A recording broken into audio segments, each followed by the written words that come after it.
Los motores de corriente continua o DC se usan con frecuencia donde la energía proviene de baterías.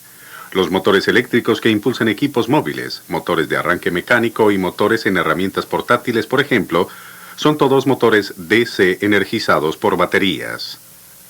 Los motores DC también tienen una ventaja cuando un par de arranque alto y un control exacto de velocidad son necesarios, como en los winches. Los dispositivos modernos de estado sólido permiten rectificar la corriente alterna a corriente continua en forma sencilla y barata. Y por eso los motores DC pueden usarse casi donde quiera. Vimos en la lección 1 que cualquier eje de un motor gira y ejerce torsión porque los polos del rotor son atraídos y repelidos por los polos del estator. En un motor DC el estator se le conoce como el campo. Los polos del campo son producidos por imanes permanentes o más frecuentemente por corriente en las zapatas de los polos. La mayoría de los motores DC también cuentan con interpolos o polos auxiliares que ayudan a mantener las fuerzas magnéticas alineadas. Al rotor en un motor DC se le llama armadura. Sus polos son producidos por corriente en los devanados, los cuales están instalados en ranuras en el núcleo de la armadura. El conmutador es parte del montaje de la armadura. Consiste de barras de cobre, por lo general aisladas unas de otras por delgadas tiras de mica. Los devanados de la armadura se conectan unos a otros en las barras del conmutador. Las escobillas montadas en el conmutador conducen la corriente a los devanados de la armadura. Una escobilla es en realidad un bloque sólido de carbón sostenido por una portaescobilla y un resorte que la presiona en contacto firme al conmutador. Por lo general hay un conductor de alambre flexible conectado a la escobilla para hacerle llegar corriente. En algunos motores DC pequeños el resorte mismo actúa como el conductor. La sencilla demostración que vimos en la lección 1 tenía un magneto como armadura y un juego de polos de armadura. A medida que giraba la armadura, sus polos eran invertidos cada media vuelta. Un motor real tiene muchos devanados de armadura, cada uno de los cuales produce su propio juego de polos. Los devanados son atados en grupos para que los polos semejantes se combinen y produzcan tantos polos de armadura como polos del campo.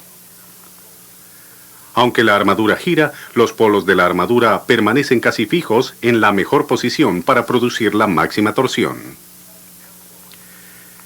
Veamos cómo esto sucede en un motor simple de 2 polos con solo 6 devanados de armadura. Con la armadura en esta posición, la corriente fluye en la escobilla superior. Se divide entre las bobinas a cada lado de la armadura y sale por la escobilla inferior. Produce polos en los devanados de esta forma. A cada lado de la armadura, los polos individuales se combinan.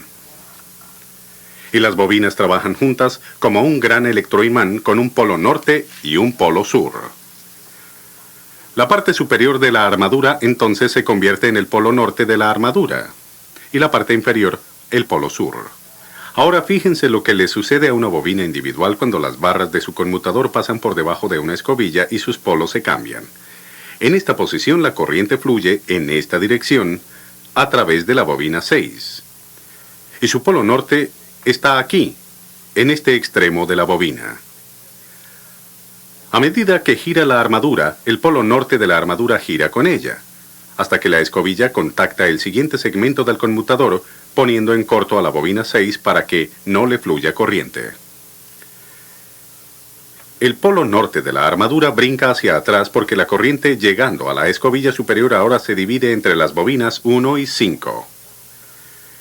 El polo de la armadura gira con la armadura hasta que la siguiente barra del conmutador se desliza más allá de la escobilla. La corriente ahora fluye de nuevo en la bobina 6, pero en lugar de fluir en esta dirección como lo hizo en el otro lado de la escobilla, ahora circula en esta dirección. Su polo norte está ahora al otro extremo de la bobina y contribuye al polo norte de la armadura, tal como lo hizo la bobina 1. Debido a la acción cambiante del conmutador, los polos de la armadura siguen yendo hacia adelante y retrocediendo cuando cada bobina es primero puesta en corto y luego la corriente es enviada a través de ella en dirección opuesta. Ya que los pasos son de hecho bastante pequeños, los polos de la armadura permanecen prácticamente estacionarios entre los polos del campo. De esta manera, el par motor es uniforme y continuo.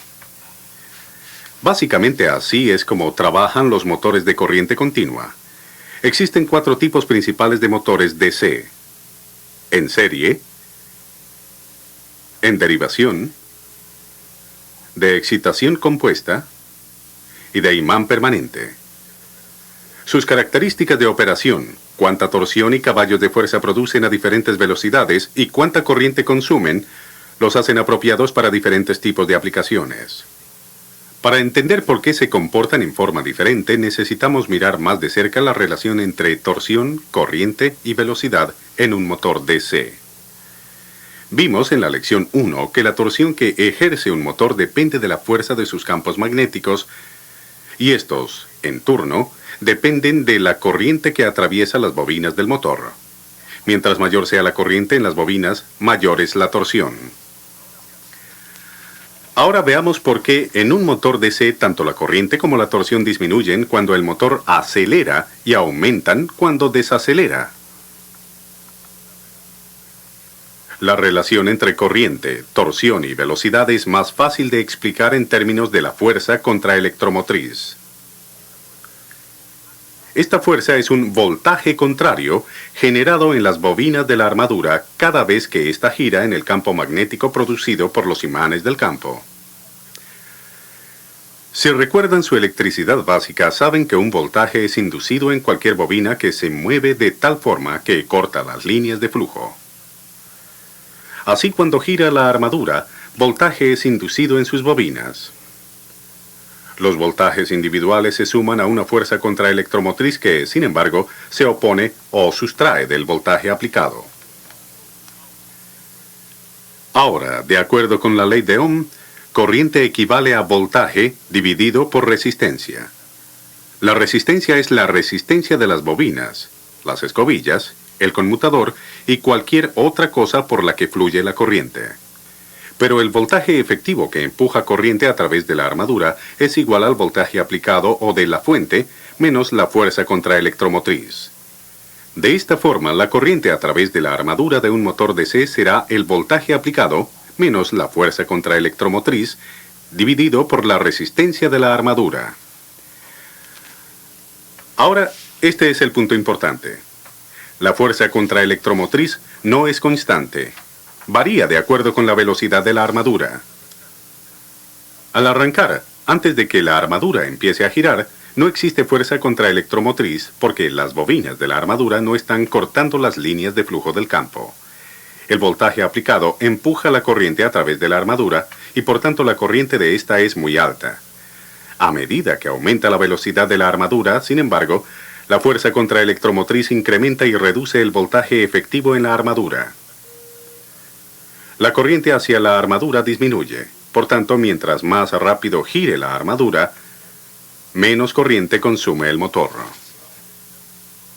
La velocidad del motor y la corriente también son influenciadas por la fuerza de los imanes del campo.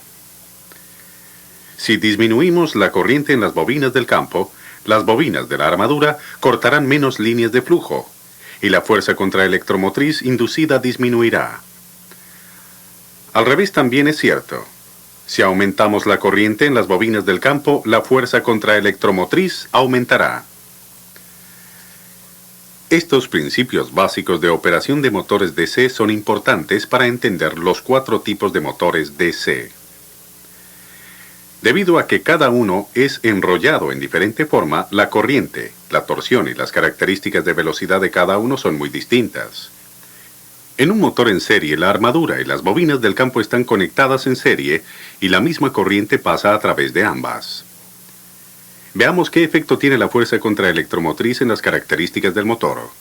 Como en todo motor DC, no existe fuerza contraelectromotriz al arrancar y la corriente a través de la armadura es alta. Esta misma corriente alta también fluye en las bobinas del campo. Cuando la armadura empieza a girar, la fuerza contraelectromotriz aumenta y reduce la corriente en la armadura. Pero como el campo está atado en serie con la armadura, la corriente en las bobinas del campo es también reducida. Ambos de estos efectos reducen la torsión. Por tanto, la torsión ejercida por un motor en serie cae rápidamente al comienzo, aunque la curva se endereza a velocidades normales de operación. A pesar de que la torsión cae rápidamente, los motores en serie producen una torsión excepcionalmente alta al arrancar y a velocidades bajas. De hecho, se usan cuando se requiere de alta torsión en el arranque. Como la fuerza contraelectromotriz limitará la corriente del campo cuando el motor alcanza velocidad, las bobinas del campo pueden ser enrolladas con alambre grueso de baja resistencia, como los de la armadura. Como resultado, la resistencia total de las bobinas de la armadura y las bobinas del campo en serie es muy baja.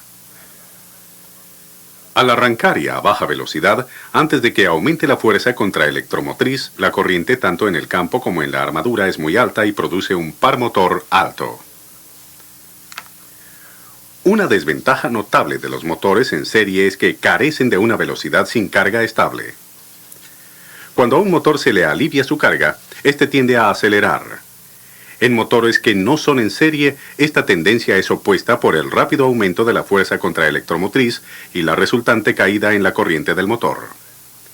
La fuerza contraelectromotriz también aumenta en los motores DC en serie, disminuyendo la corriente del motor. Pero debido a que el campo está en serie con la armadura, la corriente decreciente en el campo tiende a oponerse a la fuerza electromotriz en aumento. Como resultado, la corriente neta del motor no cae lo suficientemente rápido para desacelerar el motor y por tanto continúa acelerando. Cualquier motor, si gira demasiado rápido, será destruido por sus fuerzas centrífugas. La armadura literalmente volará en pedazos o explotará.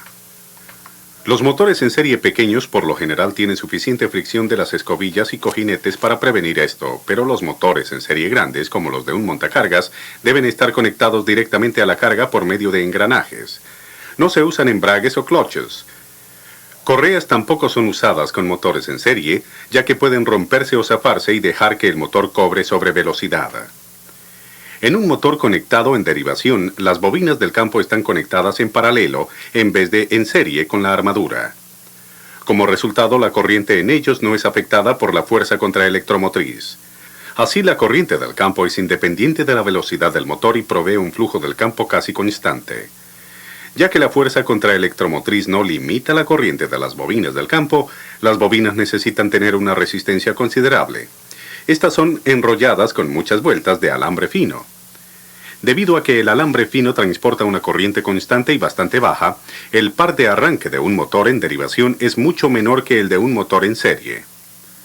Pero como la corriente del campo permanece constante a medida que la velocidad del motor aumenta, la torsión no cae tan rápidamente como en un motor en serie. Otra ventaja de un motor en derivación es que una vez alcanza la velocidad normal de operación, tiene buena regulación de velocidad. Esto significa que la velocidad no cambia mucho si cambia la carga. Este motor en particular, por ejemplo, produce momento torsional normal a 2500 revoluciones por minuto.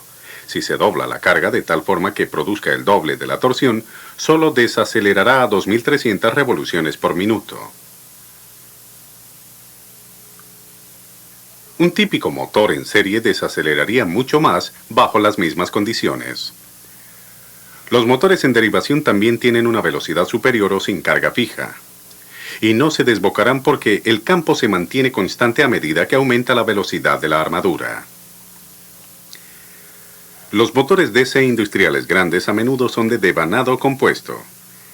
Esto significa que tienen ambas, bobinas en serie y en derivación enrolladas en los mismos núcleos del campo. Cada grupo de bobinas contribuye al flujo del campo. Los motores de excitación compuesta por lo general combinan algunas de las mejores características de los motores en derivación y en serie. Su torsión de arranque es más alta que la de un motor en derivación. Sin embargo, su regulación de velocidad es casi tan buena como la de este y tiene una velocidad sin carga estable. Existen varias formas diferentes de interconectar las bobinas en serie y en derivación en un motor de excitación compuesta. Cada uno produce características operacionales del motor ligeramente diferentes. El grado de combinación, o sea, la proporción de la fuerza total del campo suministrada por las bobinas en serie y en derivación, también afecta el comportamiento del motor. Los motores de imán permanente no poseen devanados del campo. Los imanes permanentes suplen un campo magnético constante. Los imanes del campo y los devanados de la armadura usualmente están proporcionados de tal modo que la curva de torsión es casi una línea recta desde baja velocidad hasta velocidad sin carga. Una curva de torsión como esta significa que el motor produce caballos de fuerza casi constante, no importa su velocidad. Muchas máquinas de enrollado de carretes funcionan mejor con este tipo de curva de torsión. Ahora, como mencionamos al comienzo, una de las principales ventajas de los motores DC es un control preciso y relativamente fácil de velocidad y torsión. Para entender cómo puede cambiar la velocidad y la torsión de un motor DC, observemos un motor funcionando a una velocidad constante. El motor está produciendo justo la torsión necesaria para hacer girar la carga a esa velocidad. El par motor y el par de carga son iguales, o balanceados uno con otro. La fuerza contraelectromotriz también está balanceada con el voltaje de suministro a un nivel constante. El voltaje efectivo produce justo la corriente suficiente para que el motor produzca la torsión que necesita para hacer girar la carga. ¿Qué sucedería si alteramos el balance de alguna manera? Supongamos que disminuimos el voltaje sobre la armadura. El voltaje efectivo de la armadura cae. La corriente de la armadura y el par motor también decrecen. El motor ya no está produciendo la suficiente torsión para impulsar la carga y el eje va más despacio. Esto disminuye la fuerza contraelectromotriz. Como resultado, el voltaje efectivo aumenta lo mismo que la corriente de la armadura hasta que el motor produce la suficiente torsión para impulsar la carga a la velocidad reducida. La situación de nuevo es estable, pero el motor está marchando más despacio.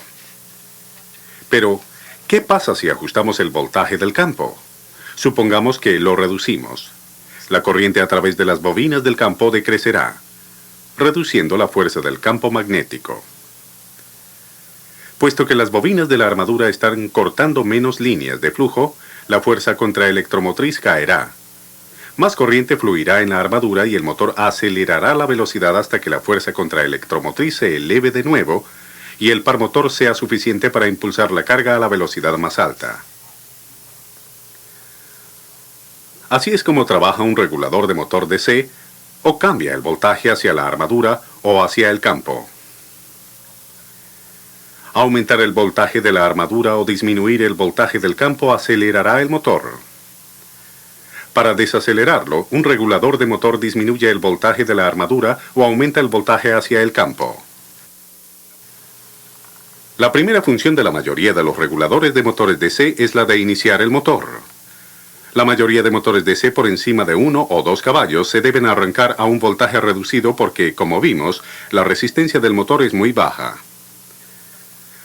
Si el voltaje pleno de la línea fuera súbitamente conectado, la corriente de entrada sería mayor de lo que la fuente pudiera suministrar. Por ello, los reguladores proveen un voltaje que aumenta en forma gradual o por etapas, a medida que el motor cobra velocidad. Algunos reguladores de motores DC también permiten que el motor se use como freno. En realidad, incluso sin un regulador, la mayoría de motores DC limitarán la velocidad de una carga que trata de girar más a prisa que la velocidad sin carga del motor. Una carga de este tipo es llamada carga de desbocamiento. Lo que sucede cuando una carga se desboca es que la fuerza contraelectromotriz inducida en la armadura se eleva por encima del voltaje de suministro. Entonces, en vez de recibir corriente de la fuente, el motor se convierte en un generador y empuja la corriente de vuelta hacia la fuente. Cuando la corriente reversa, se invierten los polos de la armadura y se invierte la torsión. Aunque el eje continúa girando en la misma dirección, las fuerzas magnéticas en el motor están tratando de hacerlo girar en la dirección contraria. De este modo, el par motor trabaja contra la carga desbocada, limitando su velocidad. Ahora, si desconectamos la fuente de voltaje de la armadura, el efecto frenador del motor será intensificado.